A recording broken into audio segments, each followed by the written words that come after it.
Shalom, shalom, Israel. First and foremost, I want to give all honor, glory, and praise to YAHAWASHI, YAHAWASHI, double honors to the elders and apostles of Great Millstone, and shalom to mighty AHPARYAM, YAHAWADH, who are diligently waiting to be delivered from this final captivity. This is Brother Kawakab coming at you with another lesson. Slakia. And today, we're going to be talking a bit about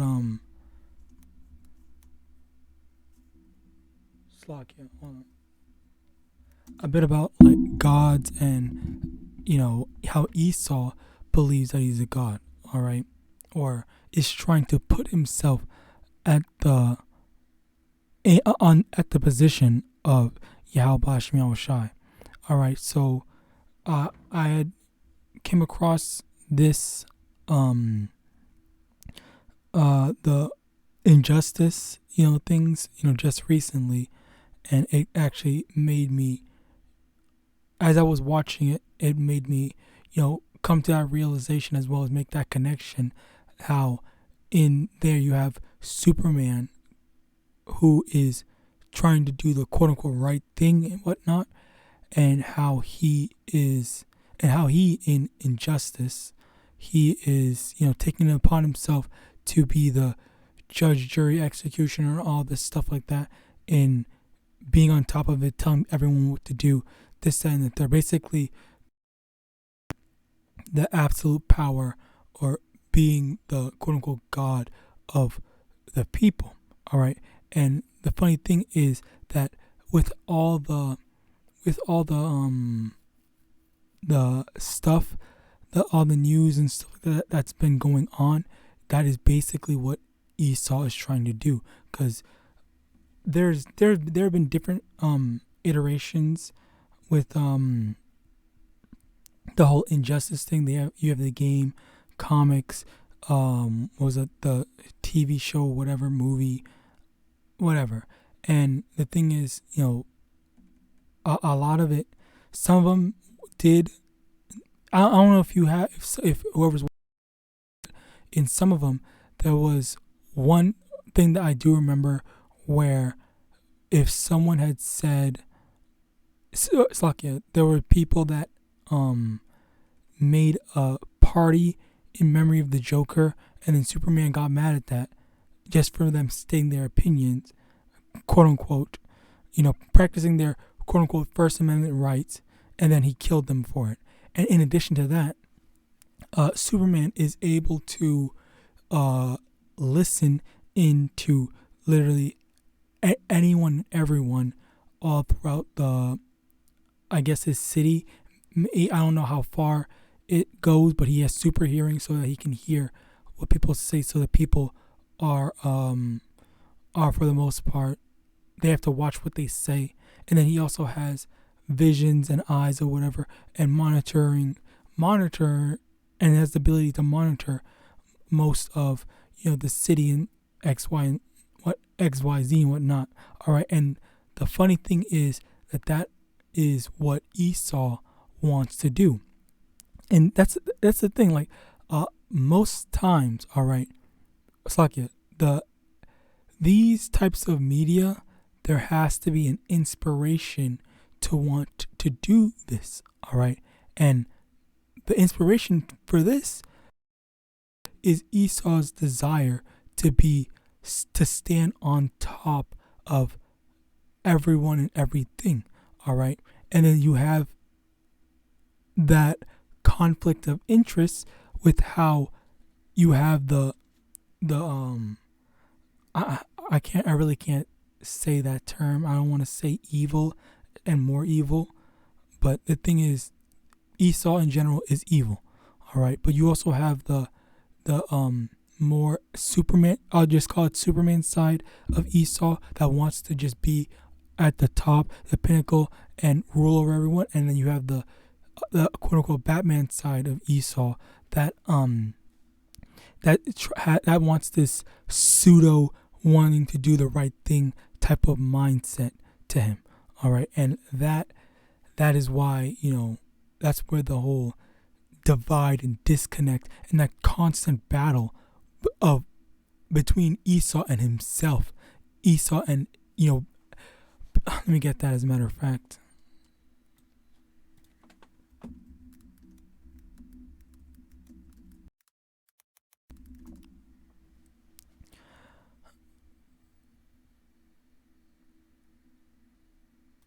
Luke chapter 11 verse 18, if Satan also be divided against himself, how shall his kingdom stand? Because ye say that I cast out devils through Beelzebub.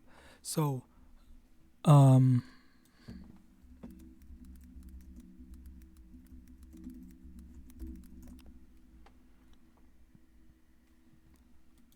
Matthew chapter 12 verse 25, and Yahawashi knew their thoughts and said unto them, every kingdom divided against itself is brought to desolation, and every city or house divided against itself shall not stand. So the thing is, because the Esau is divided against himself, because there is that divide and that disconnect of, there's Edomites that believe in the harmony of Babylon, we all can get along, this, then, the third. And then there's also the other side of Esau that's white supremacy and all this stuff like that. And because of that, that is why Esau can never Esau can never, Esau's kingdom will not stand. It will not last. All right, because that's one of the reasons why it won't last.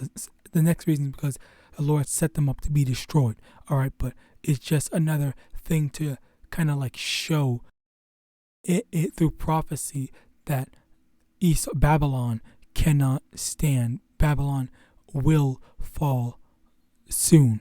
All right, sooner rather than later, at the point that we're at right now.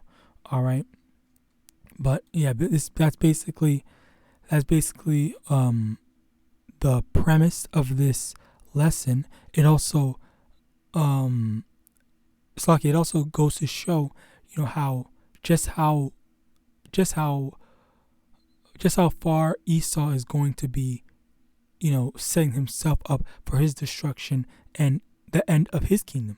All right, let me get this as a matter to further prove my point. Ezekiel chapter 28 verse 2, Son of man, say unto the prince of Tyrus, thus saith the Lord Yahweh, because thine heart is lifted up, and thou hast said, I am Yahweh, I sit in the seat of Yahweh in the midst of the seas, yet thou art a man, and not Yahweh, though thou set thine heart as the heart of Yahweh.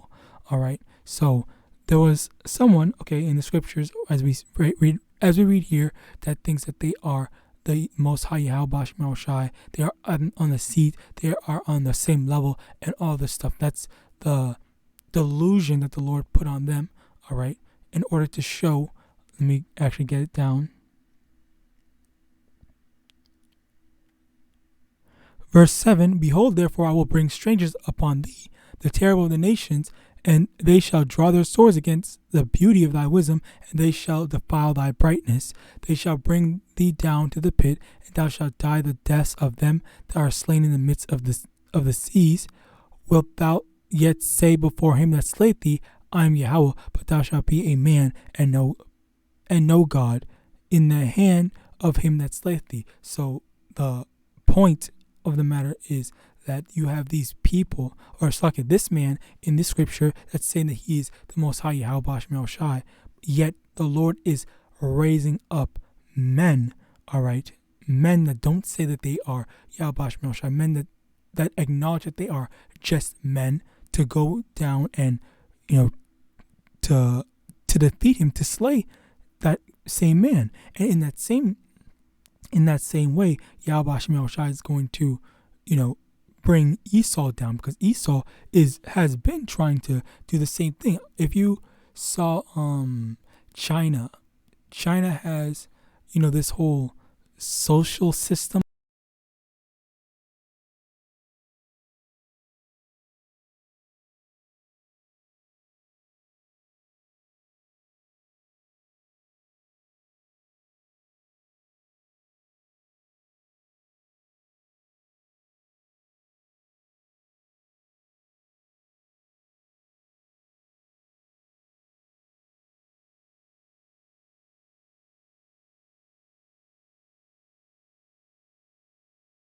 Honestly, does not make any sense to me when it's just the fact of the matter, Slakia, that this is really getting into like how a society should be run, when the actuality of it is, and let me get a precept to that.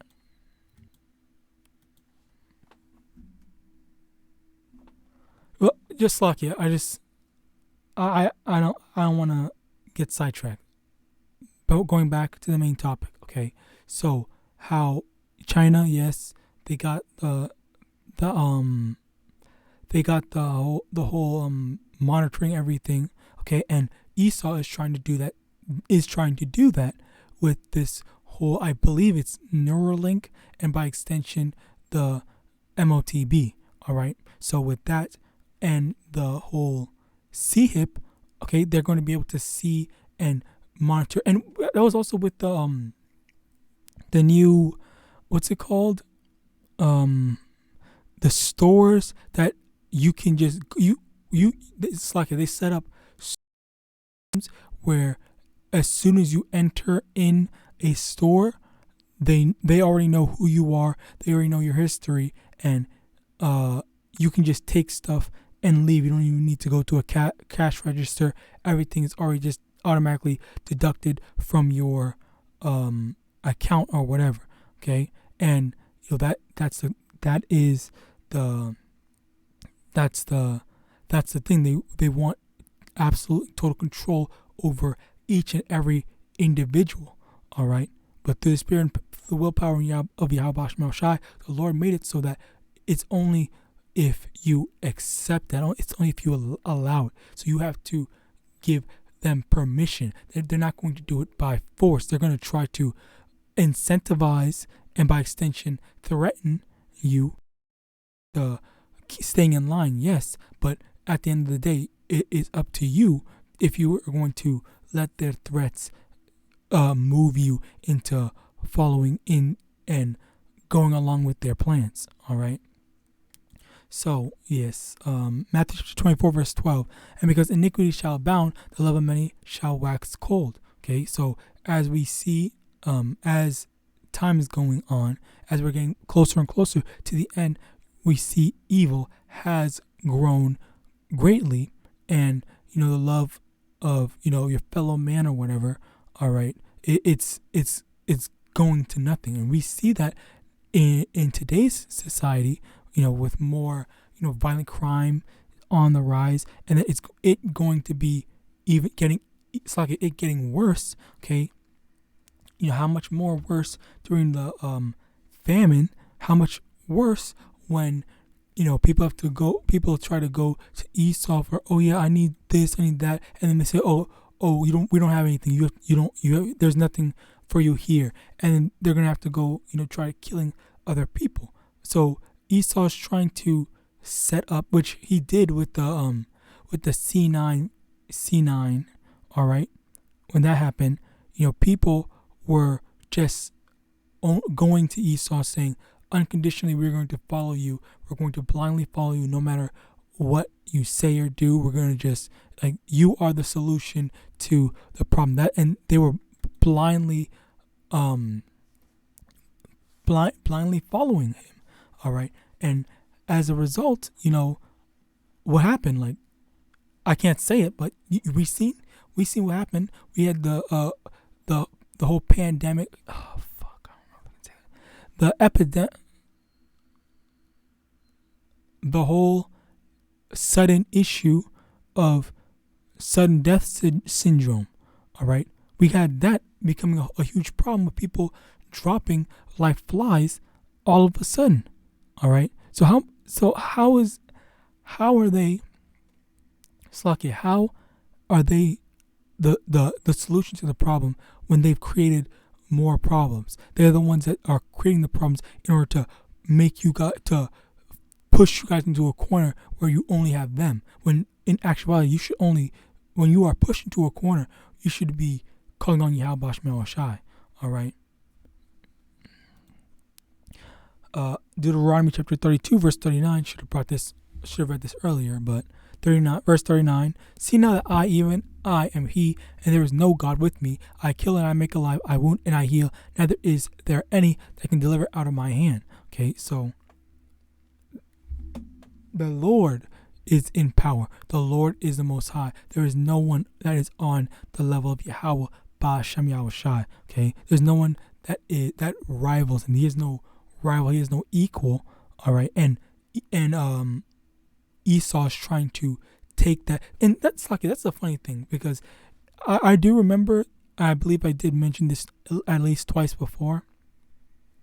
There was a time during slavery where there was a meteor shower, and the Edomites thought it was the end of the world, all right, or they thought they were all going to die. So in a last-ditch attempt to, kind of like make amends or make things seem, or try to make things right with Israel while they were enslaved, they told them, oh, hey, this is where your family's being enslaved. You can go ahead and do this, blah, blah. And then when the meteor shower, so at that point in time, during the meteor shower, they were scared of Yahawadah. They were believers, and then after it was done, then they went back to their wicked ways. Like, it's like the fear of Yahawadah is only there when the Lord makes his presence known, but then when he allowing them to enjoy themselves a bit, then they get immediate amnesia, and they just keep on going the wicked ways. It's like a child that's doing something wrong, all right, and then as soon as their parents are gone, then they're gonna go back to being a straight up demon, all right. Like, as soon as they're not looking, then as soon as they think that they're not looking, as soon as the kid thinks that their parents is not looking, then they're going to go do the wickedness. But Yahawadah sees all, and he's going to punish. He's going to cast his judgment on these wicked ass devils. All right. Judges chapter 10, verse 14. Go and cry unto the gods which ye have chosen, let them deliver you in the time of your tribulation. Okay, and that's just the thing to say that to the followers, that the people that have chosen to follow Esau, Edom. Okay, so when all hell breaks loose, especially you Israelites that not Israelites, you 2/3 that took the jab, that are believing in Esau, believing in Esau's kingdom is going to last forever and whatnot, and you're trying to make peace or trying to find your place, quote unquote, in Babylon. You better not go, especially when you, in addition to that, also those that know the name of Yahawadah, you better not even bother even calling on the name of Yahawadah, because you showed that you were not believers. You showed that you did not trust in Yahawadah. You trusted in man that wanted to claim that he is the most, that wants to claim that he's a god. Okay, well, that Esau is a god, but he is your God, and he's not a real God in the sense that he actually has the power. He doesn't have any actual power to save you. He's just an idol that and when I said God, I meant God as an idol that people worship. All right, Esau isn't actually a god, and he doesn't have actual powers. But there is the concept of worshiping someone or something as a god, as in like you put all your time into following after Esau society, following after alphabetism and whatnot. Those are people's gods. All right, so in a sense they are a god, but they are not a genuine god in terms of having actual capabilities of that superior of men. So with that, I hope this lesson was edifying. I want to give all honor, glory, and praise unto Yahawah, Ba'Shem Yahawashi, Ba'Shem Rakakwadah. Double honors to the elders and apostles of Great Millstone, DTA Abad Babal, and Shalom.